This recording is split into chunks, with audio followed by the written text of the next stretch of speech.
आज के लेक्चर में चैप्टर 2 पाइथन प्रोग्रामिंग प्रोग्राम 2.1 देखेंगे। अगर प्रोग्राम 2.1 को देखा जाए तो इसमें आप लोगों ने दो वेरिएबल्स लेने हैं, उनके ऊपर जितने भी मैथमेटिकल ऑपरेशंस होते हैं वो आप लोगों ने परफॉर्म करना। अब इस प्रोग्राम में आप लोगों ने मेन पॉइंट देखने के आपके पास वेरिएबल क्या होगा, वैल्यू उसकी क्या होगी, साथ उसकी डिटेल देखेंगे कि प्रिंट क्या होता है, फॉर्मेट स्ट्रिंग क्या होता है, आपके पास डबल कोट्स क्या होते हैं, नॉन स्ट्रिंग क्या होता है, कॉमा क्या होता है, फंक्शंस क्या होते हैं, इनको देखेंगे। कैसे उस प्रोग्राम को आप लोगों ने ऐड करना है, कैसे उस प्रोग्राम को सब्ट्रैक्ट करेंगे, मल्टीप्लिकेशन कैसे करेंगे, उसको डिवाइड कैसे करेंगे और उसका प्रैक्टिकल आप लोग देखेंगे। अब उसी प्रोग्राम को आप लोग राइट करेंगे। अब जैसे ही राइट कर लेंगे, अब उस रन के ऊपर आप लोगों ने क्लिक करना है। अब जैसे रन करेंगे तो आपके पास ये आउटपुट क्या हो जाएगी, शो हो जाएगी। प्रोग्राम 2.1 को देखेंगे। Write a program that perform arithmetic operations on two variable, कि आप लोगों ने दो वेरिएबल्स लेने हैं, इनके ऊपर जितने भी मैथमेटिकल ऑपरेशंस होते हैं उनको आप लोगों ने परफॉर्म करना है। तो इसमें सबसे पहले आप लोग एडिशन राइट करेंगे, ये उसका साइन होगा, सब्ट्रैक्शन का साइन होगा, मल्टीप्लिकेशन, डिवाइड करेंगे और ये आपके पास क्या होगा, फ्लोर डिवीजन होगा, तो ये मॉडुलस के लिए होगा और इसको सिंपल आप लोग राइट करेंगे एज ए पावर के लिए। अब आप लोग इसके मेन पॉइंट्स देखेंगे कि ये ए होगा, आप कहेंगे सिंपल एक वेरिएबल होगा या इसका दूसरा नाम क्या होता है, ऑपरेंड होता है। अब ये जो साइन होगा इसको आप क्या कहेंगे, असाइनमेंट ऑपरेटर कहते हैं, या इसका दूसरा नाम क्या होगा, असाइनमेंट स्टेटमेंट होता है। जो राइट साइड के ऊपर राइट करेंगे ये आपके पास वैल्यू होती है या इसको कांस्टेंट कहा जाता है। तो प्रोग्रामिंग लैंग्वेज का ये रूल्स होता है, जो राइट साइड के ऊपर लिखेंगे वो वैल्यू असाइन हो जाएगी किसको, लेफ्ट साइड को। अब आप लोग इसके बेसिक पॉइंट देखेंगे। सबसे पहला पॉइंट होगा कि इसमें कमांड इस्तेमाल करेंगे, वो प्रिंट। प्रिंट क्या होता है, आप कहेंगे फंक्शन होता है। किसके लिए इस्तेमाल करते हैं, आउटपुट के लिए इस्तेमाल करते हैं, किस में, पाइथन में। अब दूसरा होगा कि इस ब्रैकेट को क्या कहते हैं, वैसे स्मॉल ब्रैकेट कहा जाता है, मगर प्रोग्रामिंग में इसको क्या कहेंगे, राउंड ब्रैकेट्स भी कहेंगे, पेरेंथेसिस भी कहा जाता है इसको। नेक्स्ट होगा कि जो आप प्रिंट करवाना चाहते हैं, कंसोल के ऊपर शो करवाना चाहते हैं, तो उसको आप लोग किस में लिखेंगे, सिंपल इसको कहेंगे ये डबल कोट्स होता है, या कंट्रोल स्ट्रिंग कहा जाता है, या इसको फॉर्मेट स्ट्रिंग कहा जाता है। अगर आप लोग उनको सेपरेट करना चाहते हैं तो क्या लगाएंगे, सिंपल आप लोग इसको कॉमा से क्या करेंगे, सेपरेट करेंगे। अब इसकी डिटेल देखेंगे गौर से। तो सबसे पहला पॉइंट होगा, आप लोगों ने राइट करना है कि ये प्रिंट क्या होगा, तो आप कहेंगे ये फंक्शन होता है, किसके लिए इस्तेमाल करते हैं, आउटपुट के लिए।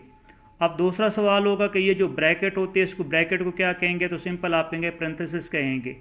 अब तीसरा सवाल होगा कि ये आप डबल कोटेशन या इन्वर्टेड कॉमास लगाते हैं, इनको क्या कहते हैं, तो सिंपल आप कहेंगे इनको डबल कोट्स भी कहा जाता है, इन्वर्टेड कॉमास भी कहा जाता है, कंट्रोल स्ट्रिंग भी कहते हैं।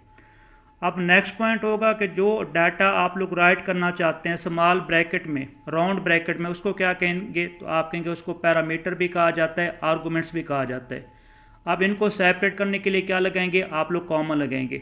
जो डबल कोटेशन में राइट करेंगे उसको आप लोग क्या कहेंगे, स्ट्रिंग कहेंगे। जो किसी कोटेशन में नहीं राइट करेंगे उसको क्या कहेंगे, आप लोग नॉन स्ट्रिंग कहेंगे। अब इसकी डिटेल देखेंगे कि ए के पास वैल्यू 10 है, बी के पास 5 होगी, तो आप कहेंगे ये ए की वैल्यू आपके पास 10 है, बी की 5, जैसे इनको ऐड करेंगे आपके पास आंसर क्या आ जाएगा, 15 आ जाएगा। ये जो आप लोगों ने डबल कोटेशन में राइट किया है वैसे क्या हो जाएगा, ये कंसोल के ऊपर शो हो जाएगा, मीन वैसे प्रिंट हो जाएगा कंसोल के ऊपर। यहाँ से जैसे आप लोग राइट करेंगे डबल कोट्स में वैसे यहाँ प्रिंट हो जाएगा। उसके बाद ये जो राइट करेंगे इसके पास जो वैल्यू होगी ये डिस्प्ले करेगा। तो ए के पास वैल्यू 10 थी, बी के पास 5 था, तो ऐड करेंगे तो वैल्यू क्या आ जाएगी, आपके पास 15 आ जाएगी। अब आप लोग इसको सब्ट्रैक्ट करेंगे, ए की वैल्यू 10 है, बी की वैल्यू 5, तो 10 - 5 राइट करेंगे तो इसका आंसर क्या आ जाएगा, आपके पास 5। नेक्स्ट आप लोगों ने उसको मल्टीप्लिकेशन करनी है उसकी, तो सिंपल ए की वैल्यू 10 होगी, बी की वैल्यू 5 होगी, तो अब 10 को मल्टीपल करेंगे 5 से, तो इसका आंसर क्या आ जाएगा, आपके पास 50। अब आप लोगों ने डिवाइड करना है, ए की वैल्यू आपके पास 10 होगी और बी की वैल्यू क्या होगी, 5 होगी। अब जैसे डिवाइड करेंगे इसका आंसर क्या आएगा, 2 आएगा, मगर ये वैल्यू कन्वर्ट हो जाएगी फ्लोट में, तो इसी वजह से इसका आंसर क्या आएगा, आप कहेंगे 2.0 इसका आंसर आ जाएगा। अब इस फ्लोर डिवीजन को देखेंगे, आप ए के पास वैल्यू 10 हो जाएगी, बी के पास आपके पास 5 होगी। अब जैसे इसको डिवाइड करेंगे, ये डिवाइड करेंगे, इसका आंसर क्या होगा, ये 2.0 आंसर होगा फ्लोट में। मगर जैसे आप लोग फ्लोर डिवीजन राइट करेंगे तो ये पॉइंट से जो पहले वैल्यू होगी उसको क्या कर लेगा, ये गेन कर लेगा, हासिल कर लेगा। पॉइंट के बाद जो वैल्यू होगी इसको ये स्किप्ट कर देगा, तो इसका आंसर क्या होगा, आपके पास जस्ट 2 होगा। नेक्स्ट देखेंगे कि मॉडुलस कैसे कैलकुलेट करेंगे, तो ए की वैल्यू 10 हो जाएगी और बी की वैल्यू आपके पास 5 होगी, तो आप लोगों ने इसको डिवाइड करना है। आप जैसे डिवाइड करेंगे ये इसका मॉडुलस में रिमाइंडर क्या होगा, 0 होगा।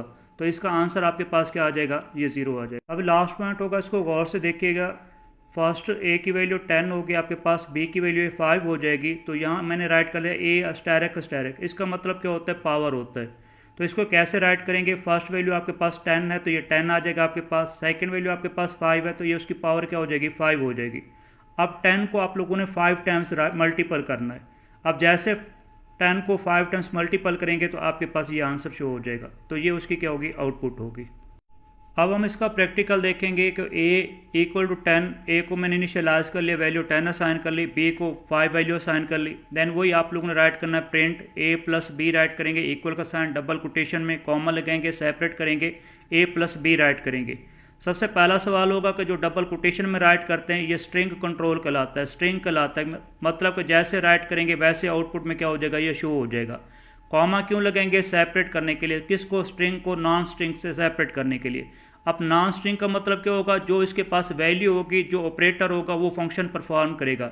ए के पास वैल्यू क्या हो जाएगी, आपके पास 10 होगी, और बी के पास वैल्यू क्या हो जाएगी, आपके पास 5 होगी। अब जैसे ऐड करेंगे तो आपके पास आंसर क्या आ जाएगा, a plus B equal to 15 आ जाएगा। ये आपके पास आउटपुट होगी।